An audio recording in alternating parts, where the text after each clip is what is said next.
남의 아픔이긴 하지만 좀 사실 좀 궁금하기도 합니다. 이혼 사유가 단순히 생각하면 뭐 외도? 성격 차이? 보통 이게 연예인들 이혼하다 보면 나오는 이야기가 다 성격 차이거든요. 근데 진짜 성격 차이인지도 궁금한데 이혼 사유가 대체적으로 어떻게 되는지 궁금하고요. 우리 변호사님 많은 상담을 했을 텐데 진짜 특이하다. 야 이것만은 야 이런 일이 또 있었다라는 걸 소개를 좀 해주시면 좋을 것 같습니다.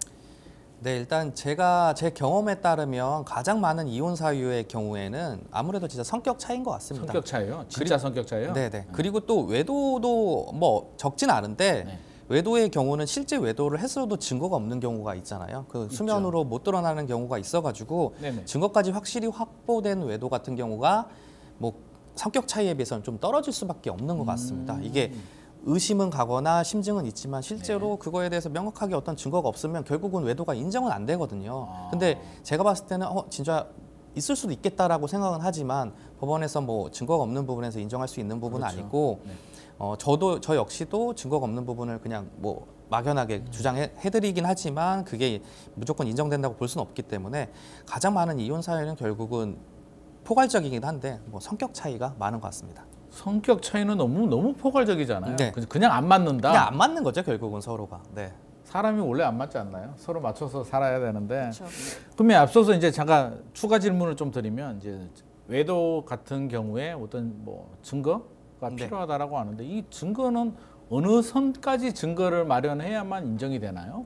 법정에서? 증거라는 것이 사실 예전에는 여러 가지 스마트 기기라든지 온라인 같은 게 뭐 발달하지 않은 시기였기 때문에 증거가 되게 단편적이었습니다. 그래서 뭐 보통은 간통죄가 있던 시절에는 네.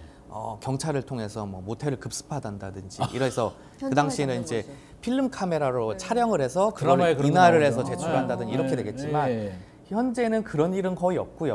뭐 그렇군요. 이제 요새는 뭐 전문가라고 해야 될까요? 아니면 네. 흥신소를 붙이는 경우도 있고 제가 최근에 봤던 케이스에서는 그 남편의 스마트워치를 보신 거예요.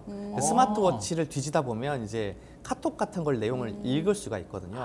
그거를 이제 촬영을 하신 겁니다. 그래서 저 스마트워치를 잘 간수를 못해서 저분은 들키셨구나. 그래서 뭐 거기에서 뭐 보고 싶다, 뭐 이모티콘 막 같은 거 보내신 거를 보고 하셨는데. 네.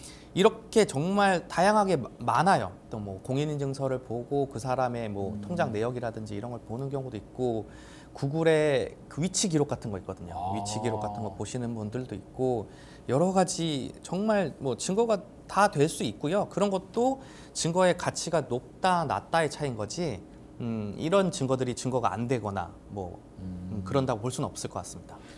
저는 카카오톡으로 증거되는 거 좀 경우를 많이 봤거든요. 제 주변에 보더라도 주로 이제 카카오톡이 문제가 되다. 아까 스마트워치 말씀하셨듯이 카카오톡 주고받은 부분이 다 증거로 이제 걸리는 경우들을 많이 봤는데 근데 이게 뭐 녹화라든지 녹음 같은 경우도 불법적으로 체득하게 된 경우에는 그게 증거 인정이 안 된다 뭐 이런 얘기도 있던데. 불법 도청은 안 되겠죠. 네, 불법 도청도 사실 됩니다. 아 돼요? 네, 네.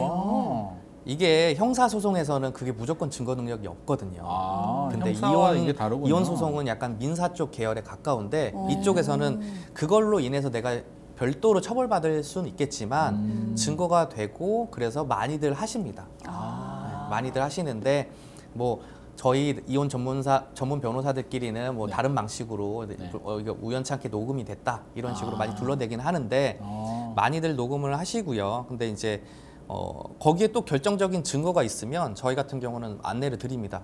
증거의 가치가 높은데 처벌을 감수하시면서까지 내실 것이냐, 그렇게 할 증거의 것인가. 가치가 낮은데 이걸 굳이 내시고 싶냐라는 하지 말자. 것을 권해드리고 거기에서는 의뢰인의 좀 선택을 맡기고 저희가 뭐 어쨌든 저희가 그렇게 그러니까 불법적인 일을 시키는 건 아니지만 의뢰인의 처벌 가능성을 보고 말씀드리고 있습니다.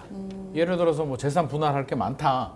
그러면 위험을 좀 감수할 네, 수도 뭐 있는데 그럴 수 있겠죠. 굳이 분할해서 받아갈 것도 별로 없다라고 하면 굳이 위험을 감수할 필요는 없겠죠. 각자 상황 따라 좀 달라질 수도 있을 것 같고요.